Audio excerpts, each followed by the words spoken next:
이 세상에 많은 슬픔과 비극이 있지만 자식을 먼저 이 세상에서 떠나보낸 부모의 아픔만큼 더 큰 슬픔은 없을 것입니다.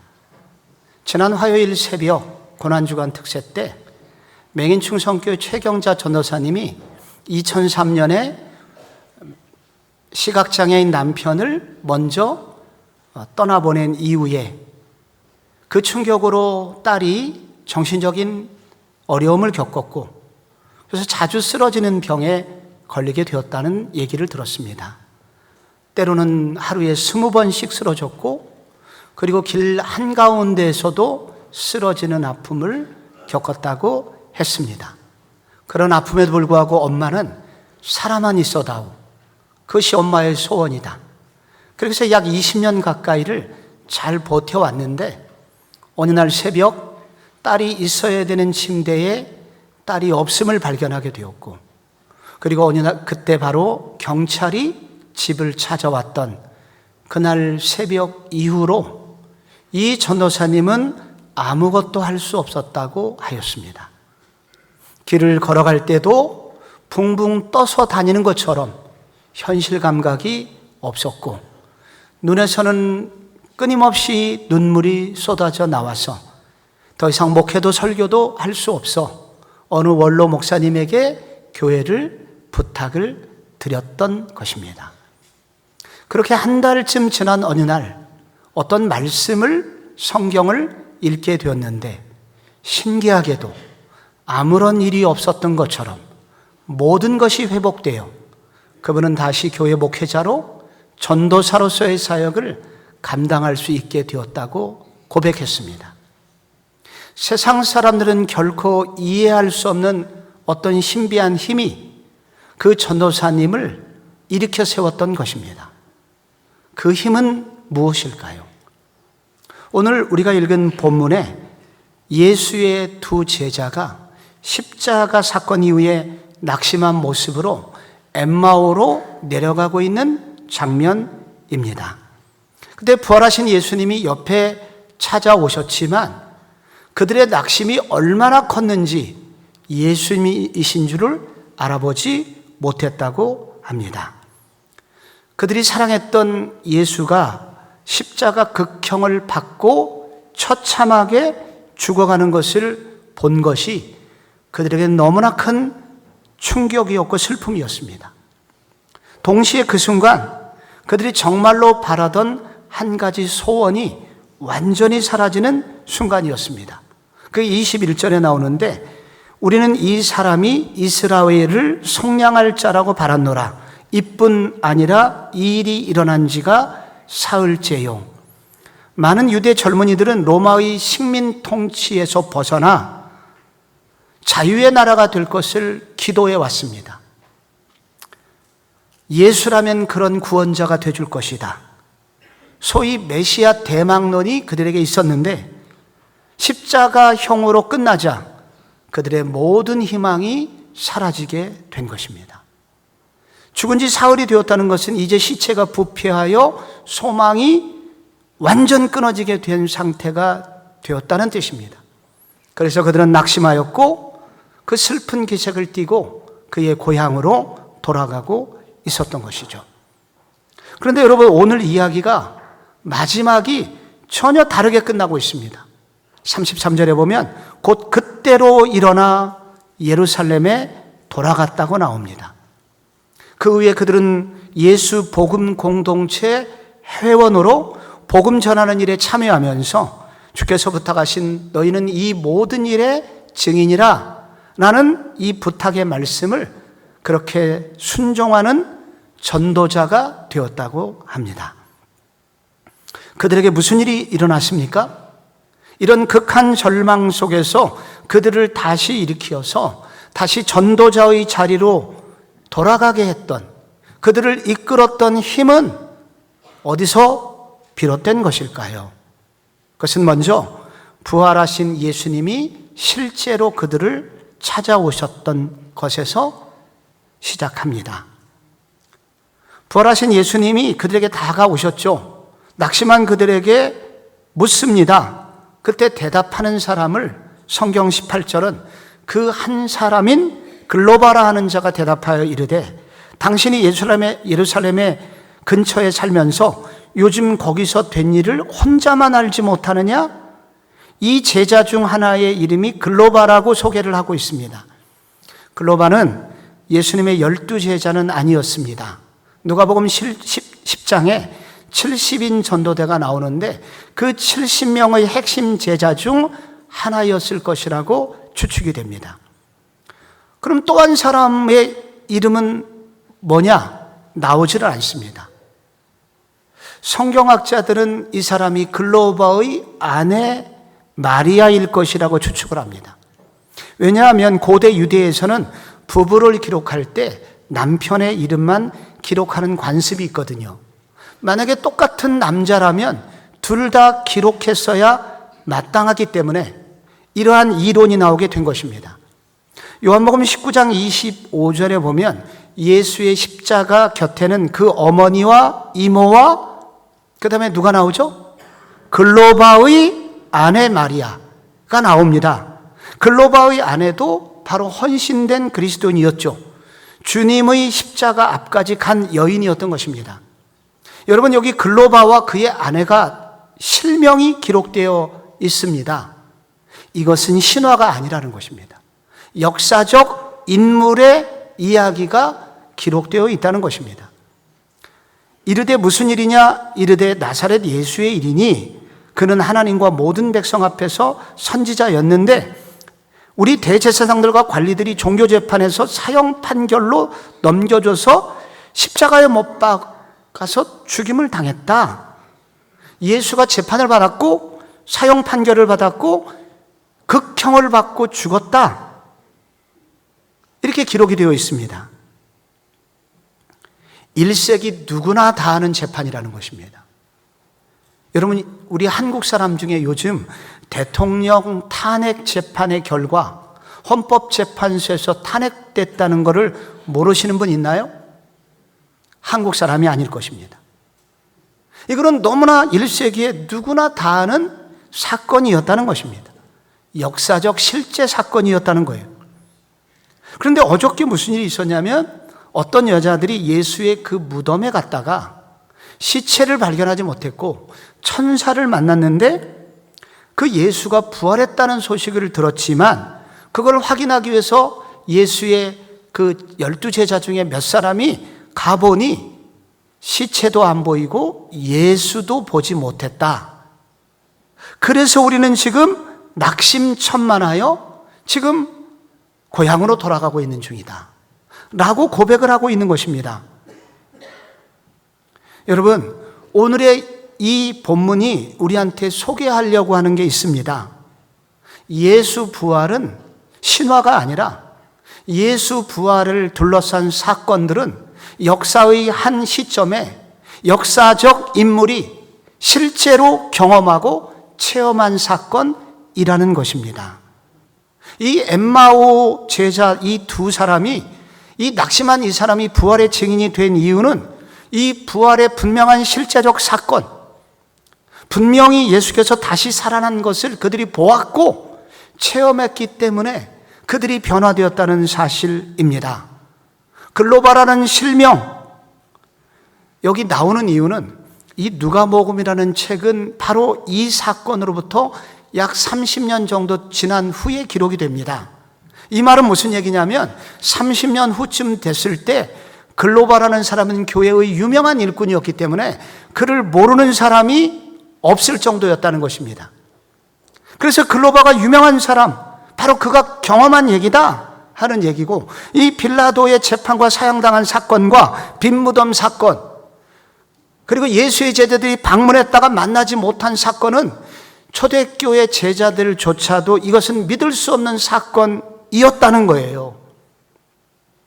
이 분명한 부활의 역사적 사건 때문에 이것을 그들이 눈으로 보았기 때문에 그들은 부활의 증인이 될 수 있었다는 것입니다. 초대교회 시절부터 예수 부활의 실제성을, 역사성을 부인하는 많은 이론들이 있어 왔습니다. 그 중에 대표적인 이름이 기절설이에요. 기절설. 예수님은 십자가에서 진짜 죽은 것이 아니라 기절했는데 동굴이 선선해서 잠을 깨고 나왔다는 것입니다. 그런데 오늘 성경에 뭐라고 기록되어 있냐면 이 일이 일어난 지가 사흘째요. 사흘은 시체가 완전히 부패하는 시점입니다. 바울은 고린도전서 15장의 이 부분을 다루면서 그가 우리 죄를 위해서 죽으시고 장사 지낸 바 되었다고 기록을 합니다. 죽었다는 소문만으로 죽음이 입증되지는 않죠. 의사의 사망 선고가 있어야 되고 장례식이 치러져야 되고 셋째로 무덤에 묻혀야 됩니다. 장사를 지내야 되죠. 그 절차를 예수는 완전히 다 거쳤다는 거예요. 그래서 예수의 죽음은 진짜로 실제로 죽은 사건이었다는 것입니다. 그래서 기절설은 있을 수가 없다. 두 번째 반대 이론은 전설론 혹은 신화론이라고 부릅니다. 제자들은 예수의 죽음을 너무나 슬퍼했고 그분을 잊을 수가 없어서 그 부활했다고 신화를, 전설을 만들어냈다는 거예요. 근데 이것에 대해서 바울은 고린도전서 15장에서 500여 형제가 예수 부활을 목격했다고 증언을 했고 지금까지 대다수 살아있다고 고백합니다. 이 고린도전서라는 것은 바로 예수 부활 사건으로부터 20년 후에 쓰여진 책이거든요. 그런데 20년이 지났지만은 아직도 예수를 직접 만난 사람이 대다수가 살아있어. 유대 사회에서는 2명만 증인이 있으면 그 사건이 실제 사건으로 인정을 받습니다. 현대 보험회사들은 1명만 증인이 있어도 보험금을 지불하게 되어 있습니다. 그런데 500명이 동시에 본 거예요. 그래서 전설로는 있을 수가 없다. 성경학자 톰 라이터라는 분이 하나님의 아들의 부활이라는 책에서 수많은 1세기 자료들을 그 관련된 자료를 비교 분석한 후에 결론을 내렸습니다. 1세기 헬라인들은 육체를 무시했습니다. 그래서 죽은 영이 다시 육체 속으로 들어오는 것은 매우 이런 사실을 경멸했습니다. 그런 얘기를 하는 사람이 무시를 당했어요. 유대인들은 마지막 날 부활은 믿었지만 육체의 부활은 믿지를 않았습니다. 이런 얘기를 하는 사람을 바보라고 불렀습니다. 1세기 사람들이 고대인이라 이런 전설을 만들어냈고 쉽게 받아들였을 것이다. 이런 얘기는 있을 수가 없습니다. 1세기 사람들은 사실과 전설을 분명히 구분할 수 있었다는 겁니다. 우리가 마치 9시 뉴스와 드라마를 분명히 구분하는 것처럼 1세기를 연구한 학자라면 누구나 부활은 누가 지어낸 말이 아니라 실제로 벌어진 사건이었기 때문에 지금까지 그 부활의 진리가 깨어지지 않았다는 사실을 그는 입증하였습니다. 부활은 역사적 사건입니다. 그런데 문제는 어떤 개신교 학자들조차 그 사실을 믿을 수 없어서 그래서 다른 소리를 내는 시절이 있었습니다. 지금부터 약 100년 전에 소위 유럽에 자유주의 신학이라는 게 일어났습니다. 이 신학의 핵심은 현대인들이 죽은 자가 살아났다 그러면 그걸 믿겠느냐? 이런 비과학적인 얘기를 어떻게 증거할 수 있겠냐? 부활이 실제 일어난 것보다 더 중요한 것은 부활의 의미가 중요하지 않냐? 의미만 전하자. 마치 봄이 되면 겨울에 죽었던 나무에서 새순이 돋듯이 부활은 바로 우리에게 그런 소망을 준다.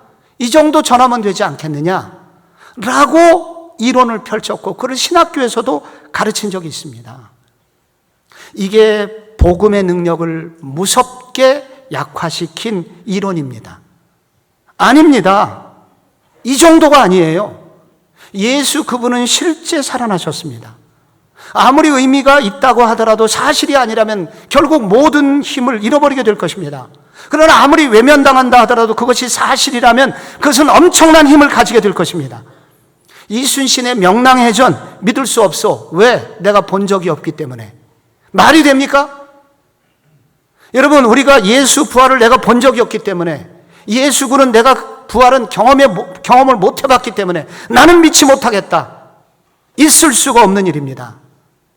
부활은 사실이기 때문에, 실제 역사 가운데 일어났기 때문에 그 부활의 진리가 1세기에 복음의 능력을 가져다 주었고, 그리고 지금까지 그 부활의 진리가 2000년 동안 깨어지지 않고 내려올 수 있었던 것입니다.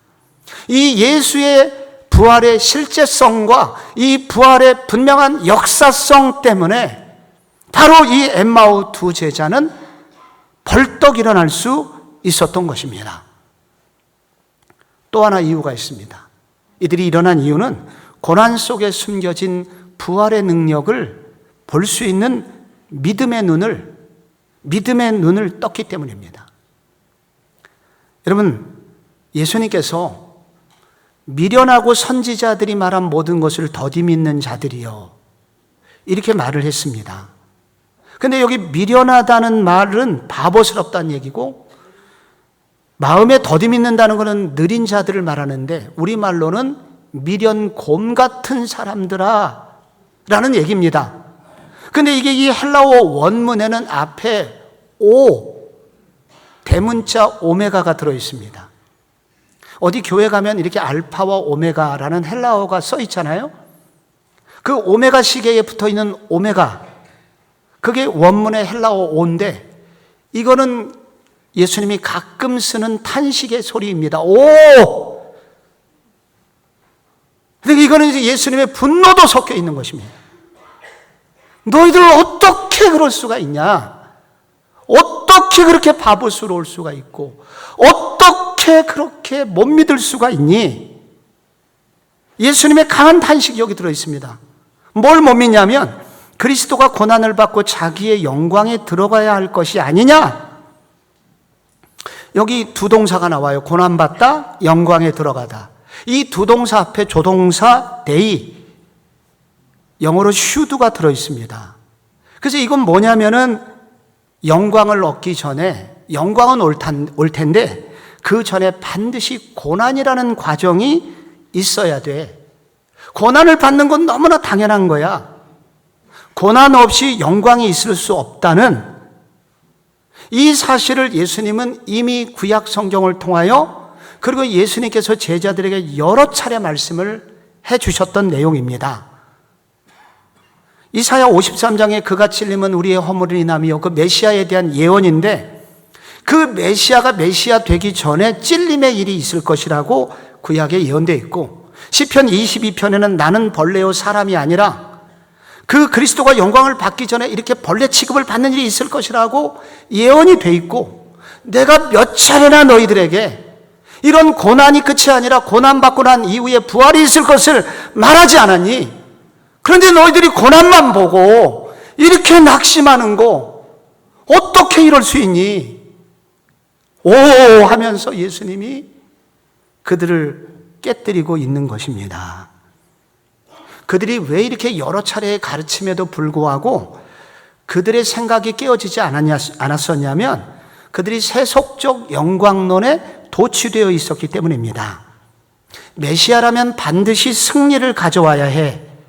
예수 믿으면 복 받아야 돼. 예수 믿으면 이 땅에서 잘 살아야 되고 건강해야 되고 오래 살아야 돼. 잘못되면 예수 잘못 믿은 거야. 이거를 세속적 영광론이라고 합니다. 이런 잘못된 세속적 영광론에 갇혀서 있었기 때문에 예수님께서 아무리 고난이 끝이 아니라 고난을 반드시 받아야 되고 그 후에 영광이 와야 된다는 이 예수님의 말씀이 그들에게 들어오지 않은 것입니다. 그런데 오늘 예수님의 이 강한 질책과 이 영광 있기 전에 고난이 와야 된다는 이 예수님의 또 한 번의 강한 메시지를 통해서 그들의 영혼이 깨어지고 있는 것입니다. 십자가의 고난과 부활의 영광은 하나의 드라마라는 것입니다. 그래서 십자가의 고난만 보고 낙심하고 TV를 꺼버리면 진짜 중요한 부활의 영광, 드라마의 후편은 보지 못해서 그 드라마의 내용을 오해하게 된다는 거예요. 예수님은 그런 관점에서 십자가의 사건을 다시 해석해 주고 있는 것입니다. 십자가는 십자가로 끝나는 것이 아니라는 것입니다. 그럼 십자가는 뭐냐? 역전의 은혜가 그 속에 숨겨져 있다는 것입니다. 십자가는 죽음으로 끝나는 것이 아니라 여기서 새로운 생명을 탄생하게 만들어 준다는 것입니다. 이것을 통해서 죄의 문제가 해결될 것이고 죄의 속박으로부터 구원받는 엄청난 살아남의 역사가 일어날 것이다. 실패 같지만 결국 승리가 그 속에 숨겨져 있다. 십자가의 죽음은 사단의 목을 치는 일이다. 그리스도의 죽음은 마치 죽음으로 이끌고 있는 사단의 속으로 들어가는 일이며 거기서 사단의 목을 꺾으시고 하나님의 나라의 승리를 가져오시는 일이다. 그래서 예수의 죽음은 무모한 죽음이 아니라 확신이 있는 믿음의 죽음이었다. 하나님께서는 예수님께 죽음으로 끝나지 않고 부활의 영광을 준비해 놓으셨다. 가장 비극적인 방법 같지만, 우둔한 방법 같지만 이것이 사람을 구원하는 가장 지혜롭고 영광스러운 하나님의 프로젝트였다. 그래서 예수님께서 이 가르침을 제자들에게 강하게 말씀하시고 탄식하고 계신데, 이 과정을 통해서 이 엠마오의 두 제자가 각성하기 시작합니다. 우리도 종종 다시 고난만 오면, 이런 여러 차례의 반복된 말씀에도 불구하고 우리도 고난만 오면 똑같은 얘기를 반복해요. 하나님이 안 계실지도 몰라. 하나님의 사랑은 끝났어. 고로 나도 끝났어. 반복된 말씀 앞에서 우리는 이 주님의 탄식을 들어야 됩니다. 오! 이렇게 바보스럽고 더디 믿는 자들이요. 어떻게 그럴 수 있어? 이렇게 많은 메시지를 듣고 이렇게 많은 성경의 말씀에도 불구하고 어떻게 다시 낙심할 수 있어?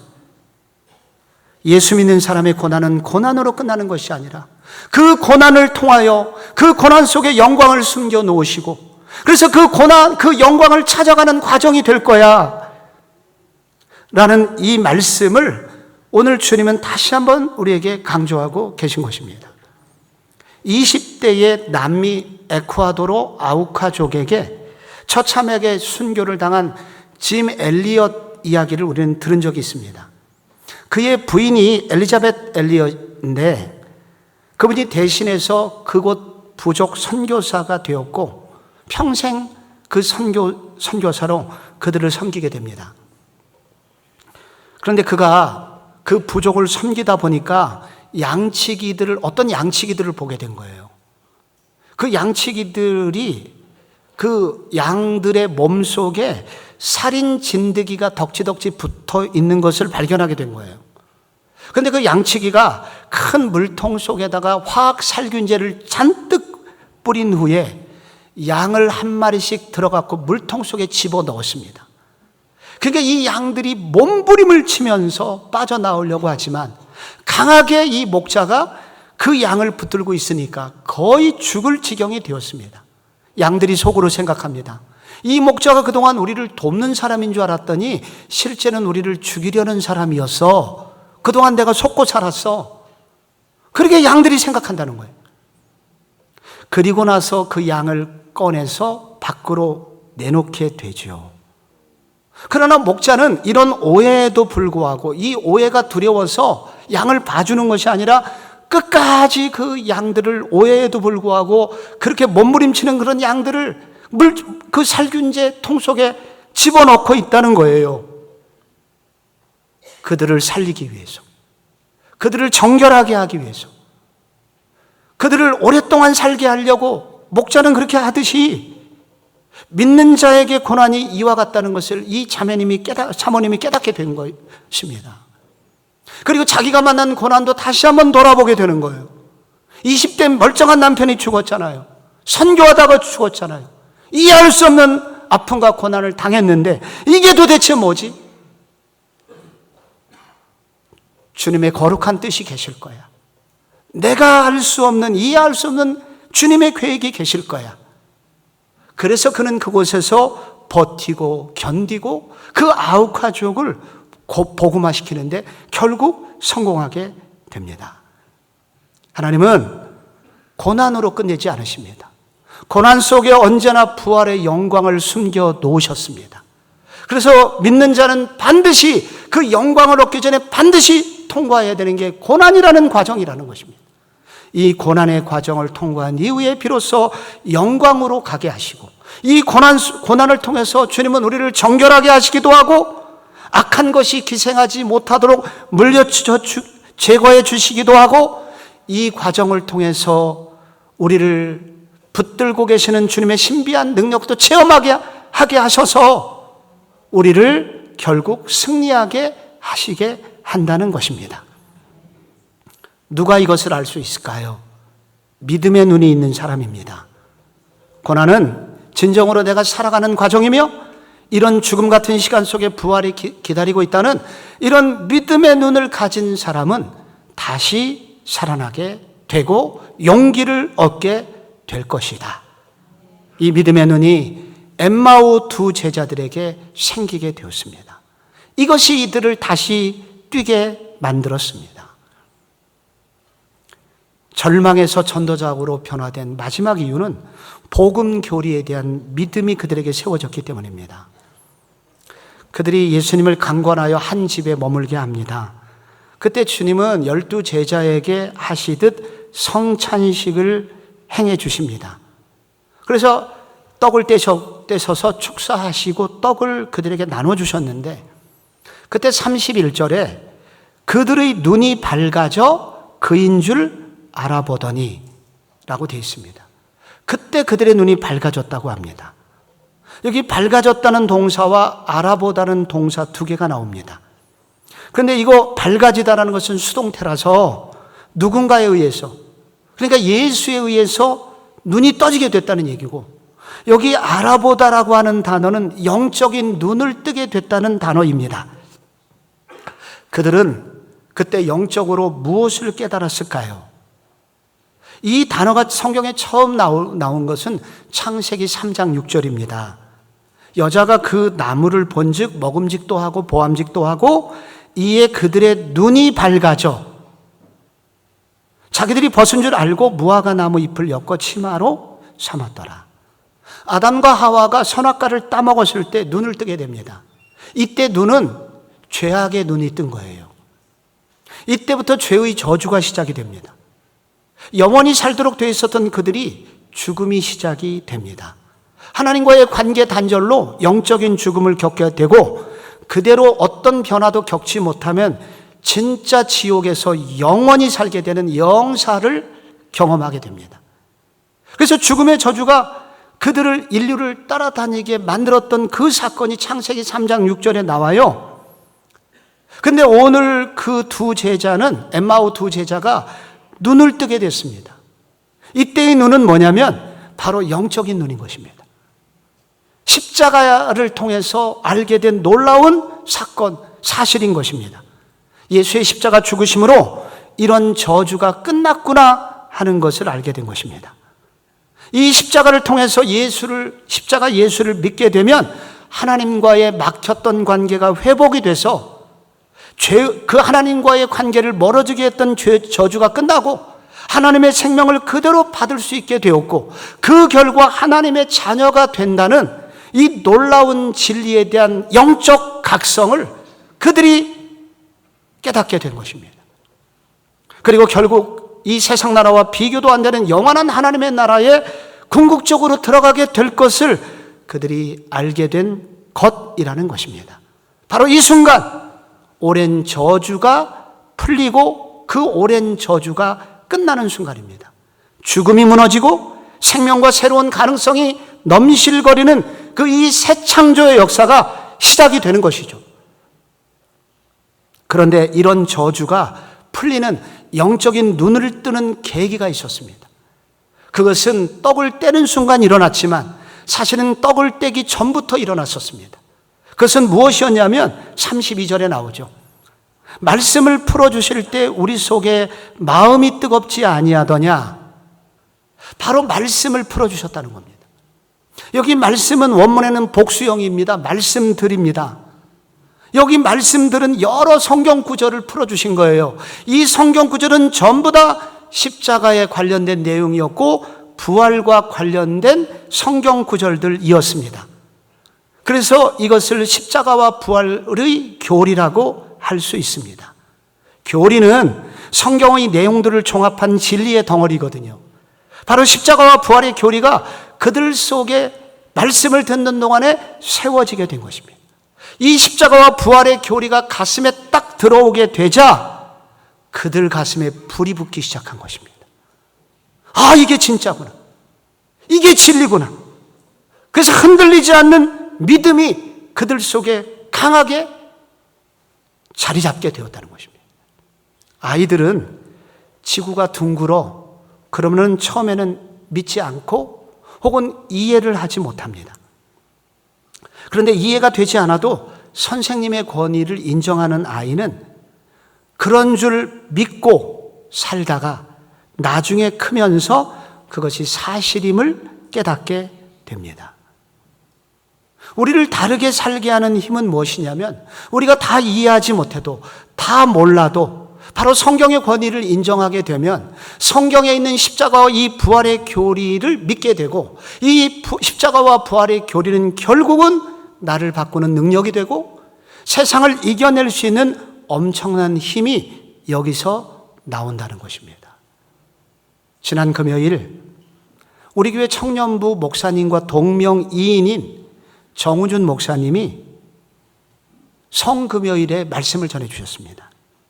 5명의 자녀를 둔 개척교회 목사님이신데 막내가 한도를 얼마 남겨두지 않고 세상을 떠나게 되었습니다. 장례식을 치르게 되었는데 그때 10살 딸과 7살 아들과 함께 입관 예배를 드렸다고 합니다. 셋째는 지적장애가 있고 그리고 넷째는 두 돌이라서 함께 할 수 없었다고 그래요. 그 장례식장 그 입관 예배 때 우리 두 아이에게 그 동생의 싸늘한 시체를 만져보게 했다고 합니다. 그리고 이것이 죽음이고 죽음은 현실이라고 설명을 해 주었습니다. 그런데 믿는 자는 이것이 끝이 아니라 부활이 있으며 우리는 천국의 영광 속으로 결국 들어가게 될 것이라고 설교하셨다고 합니다. 지금 동생은 우리가 동생과 헤어지게 된 것이 슬픔이지만 그러나 지금 동생은 사자들이 어린 양과 뛰놀고 장난쳐도 물지 않는 그 천국에서 예수님과 함께 살고 있으니 우리가 너무 슬퍼만 하지 말고 기뻐해야 될 것을 설교하였고 그래서 결국 우리도 언젠가 다시 만나게 될 날이 올 것이라고 설교하였다고 합니다. 그런데 설교는 이렇게 했지만은 정 목사님은 틈만 나면 울음을 참을 수 없었다고 합니다. 집에 와서도 계속 울었다고 합니다. 근데 그때마다 10살 먹은 딸이 주머니에 손수건을 넣고 다니면서 아빠 눈물을 닦아주었다고 합니다. 그리고 말하기를 아빠 천국이 있잖아. 안 믿어? 어른들은 내용은 동의를 하면서도 마음으로는 동의하지 않는 아직은 마음으로까지 믿을 수 없는 우리의 어떤 경험들이 우리의 마음을 짓누르기 때문에 마음까지는 동의를 못하는 경우가 종종 있지만 아이들은 듣는 그대로 믿었고 듣는 그대로 확신하였고 충만해 있었다는 것입니다. 바로 그들은 십자가와 부활의 교리로 든든히 세워져 있었다는 것을 발견했다는 거예요. 그래서 어린 시절에 무엇을 가르치느냐가 이렇게 중요하구나 하는 것을 다시 한번 깨닫게 되었다고 합니다. 이 아이들의 믿음이 자기를 버티게 하였고 그래서 나는 다시 목회 현장으로 돌아올 수 있었다고 고백했습니다. 여기 두 제자는 실제로 부활하신 예수를 만났고 고난 속에 숨겨두신 부활의 능력을 믿었고 그리고 부활의 교리로 자기 자신을 세워서 다시 일어날 힘을 얻게 되었다고 합니다. 그리고 결국 부활의 증인이 될 수 있었습니다. 우리도 부활의 교리를 다시 세워야 합니다. 십자가로 끝나는 것이 아니라 십자가 이후에 부활하신 예수가 우리와 동행한다는 것을 알고 십자가 고난 너머에 부활이 있음을 알고 믿으며 신뢰하며 주님을 따라가는 이 부활의 교리를 진짜 믿고 내 것이 되게 하는 부활의 교리로 내 믿음을 새로 건축해야 합니다. 그리고 이 부활의 진리를 그렇기 때문에 나만 믿지 않고 다른 사람에게도 증거하여 영원한 하늘나라가 있으며 하늘나라에서 영원히 살 것을 믿고 증거하는 예수 부활의 증인이 되어야 합니다. 어떻게 우리는 예수 부활의 증인이 될 수 있을까? 저는 적어도 성도 여러분이 몇 가지는 했으면 좋겠습니다. 첫째, 오늘 계란을 나눠드릴 텐데 밑에 판매용 계란이 있습니다. 여러분이 할 수 있을 만큼 계란을 구입하여 예수 부활의 한 표징이 되는 계란을 나눠주면서 부활의 복음을 전할 수 있는 기회가 되기 바랍니다. 혹은 둘째, 누군가 식탁의 자리에 함께 밥을 먹는 자리에 누군가를 초대하십시오. 그리고 그들의 고난 이야기를 들어주십시오. 그리고 나의 고난 속에서 역사하셨던 주님을, 그 부활의 주님을 은근히 전하십시오. 그러면 그들이 새로운 마음을 먹게 될 것입니다. 그리고 5월 교회의 전도 축제일이 오거든 그분들과 함께 그 부활의 주님을 만나러 교회로 오십시오. 그래서 여러분, 이번 부활절이 여러분 전도절이 되는 그런 놀라운 축복의 기회가 되시기를 주 예수 그리스도 이름으로 축원합니다.